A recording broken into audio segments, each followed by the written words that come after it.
Hi, this is Ms. Rosenthal. We're going to study Unit 2 over right triangles. This will be 1C notes over the Pythagorean Theorem. Many of you have heard of the Pythagorean Theorem, but the main question is, if you know the lengths of two sides of a triangle, how do you find the length of the third side? And the answer is Pythagorean Theorem. Before we actually get started in that, let's review just a little bit. On a right triangle, the longest side opposite the 90 degrees is called the hypotenuse. The other two sides that form that right angle are called the legs. Pythagorean theorem, as many of you have seen before, is a squared plus b squared equals c squared, where a and b are the legs, and it does not matter which one is which, and the hypotenuse will always be the c. Okay, will always be over here by itself in the equation. Sometimes I like to think of the Pythagorean theorem as writing it out leg squared plus leg squared, so there's your a and b, equals the hypotenuse squared. And when you think of it that way, then you're not confusing what side's A, which one's B, which one's C. So let's do a couple examples. On a right triangle, you'll notice all of them are right triangles. Identify the hypotenuse, which is this longest side.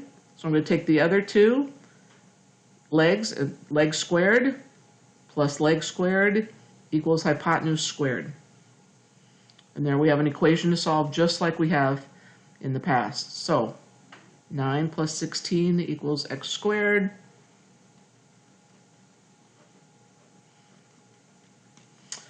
You'll find that I'm going to go through the solving equations rather quickly, but feel free to stop the video and go through those notes with your paper. So here's my right triangle. Very similar situation. I've got a leg of 4 and a leg of 5. Hypotenuse is x, so leg squared plus leg squared equals hypotenuse squared. We're going to square both these first. Add. Now, here's where you need to pay attention. So sometimes the problem will say, write your answer in simplified radical form. That's what your answer would look like right there. I can't simplify square root of 41 anymore. That would be my final answer. Sometimes they will say round your answer to the nearest tenth. So if I put in the square root of 41 in my calculator, I will get x is about, because we're going to round it off to the nearest tenth, 6.4. Both of these would be acceptable. This is the most exact because we're not rounding anything with square root of 41. But sometimes, like in application type problems, they will want it with the nearest tenth or nearest whole number, whatever the problem is asking you. Okay. Here we've got a leg that is 8 and a leg that is x, and the hypotenuse is 10. So when I go leg squared plus leg squared equals hypotenuse squared. So it's important to identify that hypotenuse. That's going to be in my equation. That's going to be over here by itself. Okay, solve.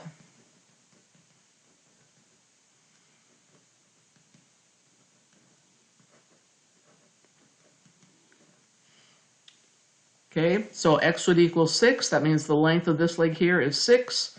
There's nothing else I can simplify with that. It's just the whole number 6. Hypotenuse on this one is 15. It doesn't matter which leg I take first, whether I take the x or the 10. Just as a habit, I usually take the x one first, but these two could be interchangeable. Okay, so let's solve this thing.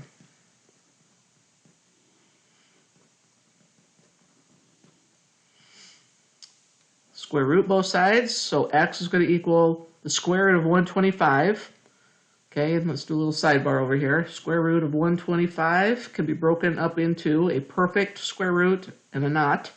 The perfect one would be 25 times 5 is what gives me the 125. So the square root of 25 is 5, and then copy that square root of 5 down. So if I simplify it, the most exact answer, I will get 5 square root 5. If they ask me to round to the nearest tenth, then I'm going to get the square root of 125 in the calculator is going to give me 11.2.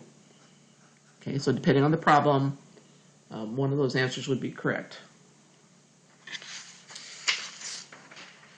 Now, let's go just a little bit beyond that, of just finding a side. We can also use it to help us find the area of a triangle. So if I have a triangle, just as a quick review, the area is base times height divided by 2. The B is the base times the height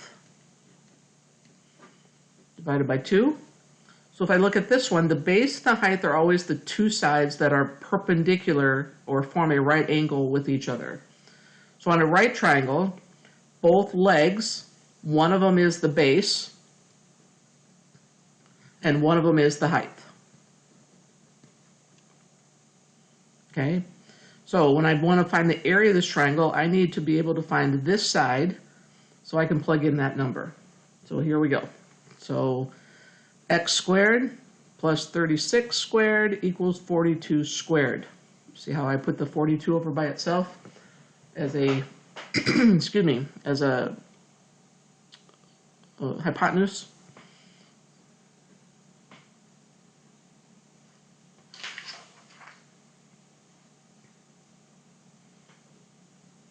Sorry for the delay, I had to see what my answer was.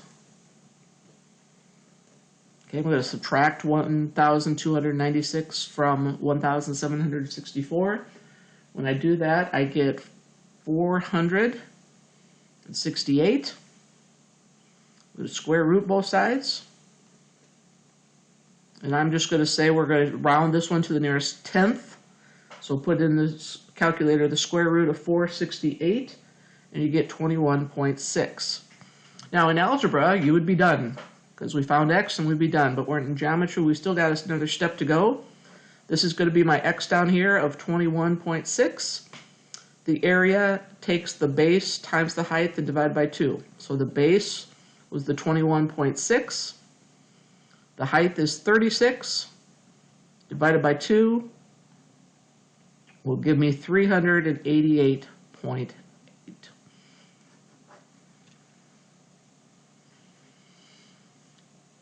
The triangle next to it is called an isosceles triangle, where the two sides, or the two legs, excuse me, are both the same. If I want to find the area of this, my base is 6. Okay, my height is here down the center that I don't know yet. And it's divided into basically two triangles. This 6 is divided equally between 3 and 3.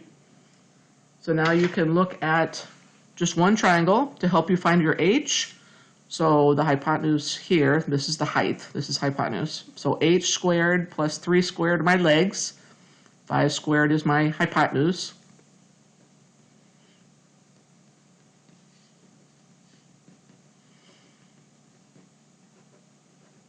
Okay, so h on this picture, the height of this triangle is 4. Okay, so when I go to find the area, then I'm going to go base, which was 6, times the height, which was 4, divided by 2 gives me 12. The last one is very similar to the ones that we did on the front side. I just wanted to throw one in here with a square root. So the hypotenuse is here, and these are the two legs. Leg squared plus leg squared, see how I write that? Equals the hypotenuse squared. Okay, so here we're getting into our radical stuff again. If I square a square root, they eliminate each other, and that is going to be 5. The square root of 5, here's a little sidebar, times the square root of 5 is 5. Kind of do the same thing here. 2 square root 3 times 2 square root 3. Number times number.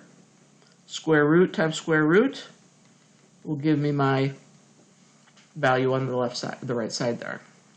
So x squared is going to equal 7, square root. Can't simplify that. I'm just going to say square root of 7. Okay? Just remember, make it a great day or not, the choice is yours.